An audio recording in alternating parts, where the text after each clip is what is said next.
Hello friends, good morning. मेरा नाम है रुपेश कुमार महतो और आपका हमारे यूट्यूब चैनल में वेलकम है। यहाँ हम क्लास 11 का चैप्टर 10 फिजिक्स में मैकेनिकल प्रॉपर्टीज ऑफ फ्लूइड्स को पढ़ रहे थे, जिसमें हम इम्पोर्टेंट क्वेश्चन, इम्पोर्टेंट टॉपिक्स को कवर कर रहे थे। तो आज का मेरा इम्पोर्टेंट टॉपिक है जिसमें हम लोग पढ़ेंगे, आज का हमारा इम्पोर्टेंट टॉपिक्स में हम लोग पढ़ेंगे स्टोक्स लॉ क्या होता है और उसका डेरिवेशन को देखेंगे। ठीक है, तो आप वीडियो में कंटिन्यू बने रहिए, आपको इस टॉपिक पर कम्प्लीटली क्रिस्टल क्लियर हो जाएगा। ठीक है, तो देखते हैं स्टोक्स लॉ क्या होता है।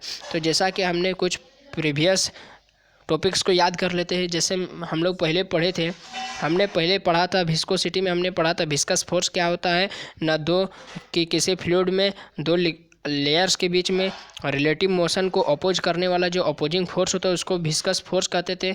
तो उसी कॉन्सेप्ट को लेकर हम आगे बढ़ेंगे। तो दो लेयर के बीच में विस्कस फोर्स लगता है, तो विस्कस फोर्स का मैग्नीट्यूड कितना होगा, यानी कितना विस्कस फोर्स लग रहा है जिससे वो उसका रिलेटिव मोशन को अपोज कर रहा है, तो उसी को हम कैलकुलेट करेंगे। तो वो जिस लॉ के अनुसार कैलकुलेट किया जाए तो उसको हम कहते हैं स्टोक्स लॉ। ठीक है, स्टोक्स लॉ में बताया गया है कि दो लेयर के बीच में लगने वाला जो विस्कस फोर्स होता है वो कितना होता है। ठीक है, तो देखते हैं Stokes law. According to Stokes law the backward viscous force, जैसा कि आप जानते हैं कि विस्कस फोर्स अपोजिट डायरेक्शन में बैकवर्ड लगता है रिलेटिव मोशन का। ठीक है, acting on a small spherical body of a radius r moving with uniform velocity बीम through fluid of viscosity eta is given bye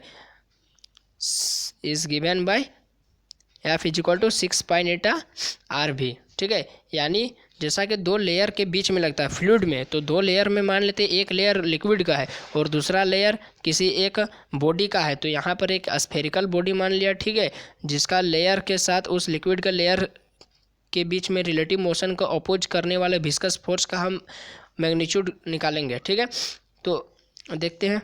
तो जैसा कि यहाँ पर है कि ये मान लेते एक लिक्विड है, ठीक है, ये एक फ्लूइड है, ठीक है, ये एक फ्लूइड है। फ्लूइड में एक स्मॉल स्फेरिकल बॉडी रख दिए है, ठीक है, स्मॉल स्फेरिकल बॉडी रख दिए हैं जो भी वेलोसिटी से गतिशील है, और इस पूरा फ्लूइड का और उस ऑब्जेक्ट का रेडियस कितना है, स्मॉल आर मान लिए, और पूरा फ्लूइड का कोफिशिएंट ऑफ विस्कोसिटी कितना है, नीटा है। ठीक है, नीटा है।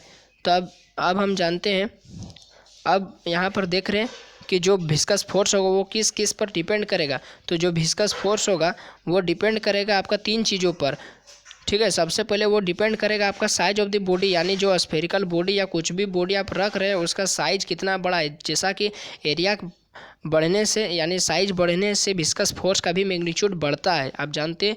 उसके बाद स्पीड ऑफ द बॉडी, यानी जैसे जैसे स्पीड बढ़ेगा तो उसके लिए अपोजिंग करने के लिए उतना ही ज़्यादा फोर्स देना पड़ेगा, यानी उसके स्पीड पर भी डिपेंड करेगा। और कोफिशिएंट ऑफ विस्कोसिटी यानी नीटा पर डिपेंड करेगा कि वो लिक्विड कितना विस्कस है। ठीक है, तो जिस तरह का आप मटेरियल लेंगे, जिस तरह का आप फ्लूइड लेंगे, आप वाटर ले सकते हो, वहाँ पर आप कोई दूसरा हनी ले सकते हो, कुछ भी आप ले सकते हैं। तो उस तरह यानी नीटा पर भी डिपेंड करता है, ठीक है, कोफिशिएंट ऑफ विस्कोसिटी पर।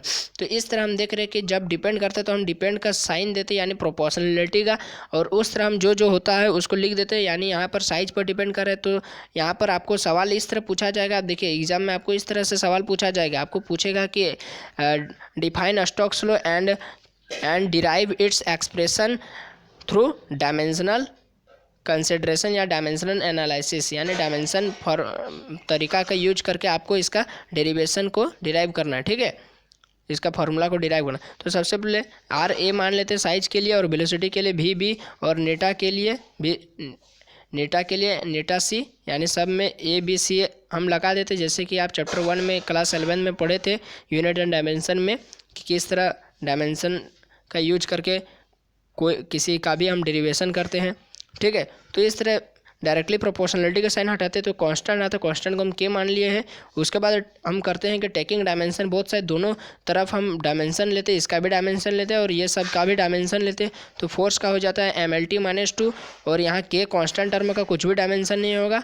ठीक है, उसके बाद हम लोग देखेंगे कि रेडियस का डायमेंशन L होता है, और फिर ऊपर में ए है, और वेलोसिटी का LT-1 होता है, और ऊपर में बी है, और नीटा का तो आप जानते हैं कि M होता है, L-1 होता है, और T-1 होता है, और C होता है। तो इस तरह हम जब इसको सॉल्व करेंगे, ठीक है, फिर एल देखिए एम के बार है, एम एक बार है, तो एम किसके साथ है, सी के साथ है, तो एम सी हो गया। ठीक है, उसके बाद हो गया, उसके बाद आपका हो गया कि एल के लिए लेते हैं तो एल बी है और एल माइनस सी है, यानी और फिर एल ए है, यानी ए प्लस बी और माइनस सी हो जाएगा। ठीक है, उसके बाद टी में आते हैं तो टी माइनस बी है और टी माइनस सी, यानी माइनस बी माइनस सी, यानी ऐड कर देते हैं पावर सबको।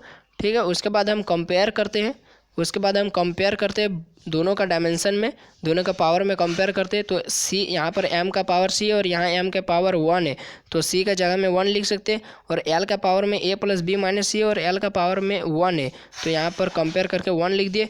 फिर यहाँ पर t का पावर में माइनस बी और माइनस सी है, तो यहाँ t का पावर में माइनस 2 है, तो कंपेयर कर दिए।